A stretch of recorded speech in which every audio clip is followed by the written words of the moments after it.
So just the way you see the media treat communist China, the way you saw Pelosi. I mean, she basically told American athletes, don't exercise your First Amendment. Don't speak out. Don't critique the abuse of human rights that China has on their record and is continuing to do. Don't critique that. Be quiet. Now, when do political leaders say that? Now, anybody who's been paying any attention to world events knows that there is a ton of criticism to go around for China. Not only that, but how America deals with it, how American corporations deal with their unwillingness to criticize China.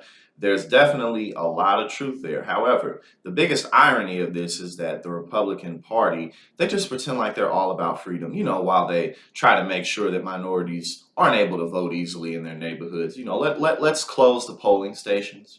Let's have 3 open. There used to be, 30 polling stations, but we'll leave a good 3, maybe 7 open, And then we'll make it so that people can't mail in their ballots. And then we'll make it so that if you give people water who are standing in line on a hot day, no.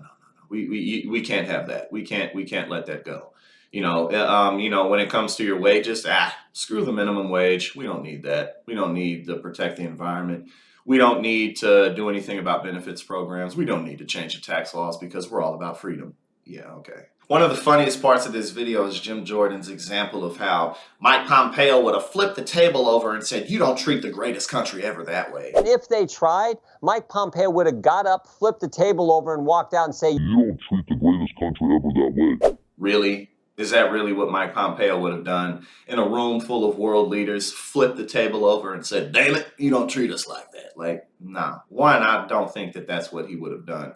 But 2, again, this just shows the childish arrogance of the GOP. We're the best, we're the biggest, you got to do what we say. We don't have to negotiate, we just have our way.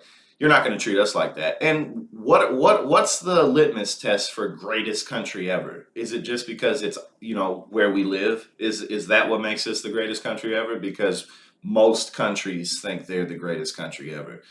But, this is America.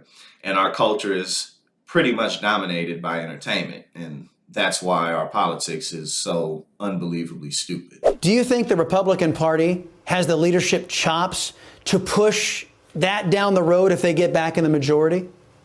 Yes, we do, especially when President Trump runs and wins again, because he was the first president to stand up to China. Here we go, people. Here we go. Just like everybody here at TYT always says, Trump is running again in 2024. Because see, Jim Jordan even said it. When Trump runs and wins again in 2024, yeah, he's coming back because that's all they have. And again, look at the difference. When Trump was in office, no. When Biden's in office, no. Well, when Trump was in office, the whole COVID thing happened. You know that, right? But again, let's not talk about that. All the deaths, all the millions of jobs lost. That, again, of course, that wasn't a thing. But if it was a thing, it wasn't because of, Donald Trump and the administration and them, firing people and closing offices that could have helped prevent the chaotic spread of COVID here. And also the irony of this is the best country ever. Pompeo would have flipped the table over and said, you don't treat the best country ever like that. The best country ever that was one of the most piss poor prepared for COVID-19. Yeah, that's how the best ever we are. Now, again, it's like the more you really look at how these people operate, the more you see that all they bring is chaos. All they bring is the destruction of institutions. And at this point, we really, really cannot let them back in office. Enough with the corporate Democrats. We need better Democrats, people who actually give a damn about the middle class. And that's all there is to it.